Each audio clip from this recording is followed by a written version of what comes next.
अस्सलामुअलैकुम मिनावालो, उम्मीद लरम چې تاسو ټول بروغ جوړ یې. یو ډېره زیاته افسوسناکه دردونکې واقعه رامنځته شوې ده په مردان کې. د جمعیت علماء اسلام پارټۍ سینیر کارکون محمد علي نامعلومه کسانو په پیرنګ باندې وویشتو او ډېر په بېدردۍ سره قتل کو. محمد علي په پیرنګ باندې څنګه قتل شولو، داسې د ده چا سره څه لانجه وه چې وویشتل شو. راځئ مینوالو، تاسو موږ سره دا ویډیو اخره پورې وګورئ چې د پوره معلومات نه خبر شئ. که څوک په دې چینل کې نوي مهرباني وکړئ سټار کلیک در سره ضرور سبسکرایب کړئ او بټن شون ووهئ، نو هر یوه معلوماتي ویډیو به تاسو ته ډېره په اسانتیا سره میلاویږي. عزتمندو، دا واقعه په مردان کې رامنځته شوې ده. د جمعیت علماء اسلام پارټۍ سینیر کارکون محمد علي نامعلومه کسانو په پیرنګ باندې وویشتو او ډېر په بېدردۍ سره قتل کو. عزتمندو، محمد علي 5 وخته مونځګزار و، ډېر په اخلاق او ادب سره به په کلي کې ګرځېدو، نه سپینه ګناه کړې وه او نه توره ګناه کړې وه.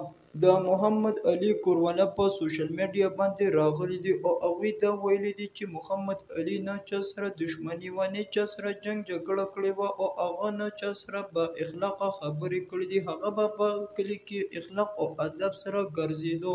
بیا اخر په پیرنګ باندې چا ظالمانو داسې حرکت وکړو چې محمد علي قتل کو. هغوی د انصاف غوښتنه کړې ده چې موږ ته دې زر تر زره انصاف میلو شي. که موږ ته انصاف میلو نه شو نو موږ به احتجاج وکړو.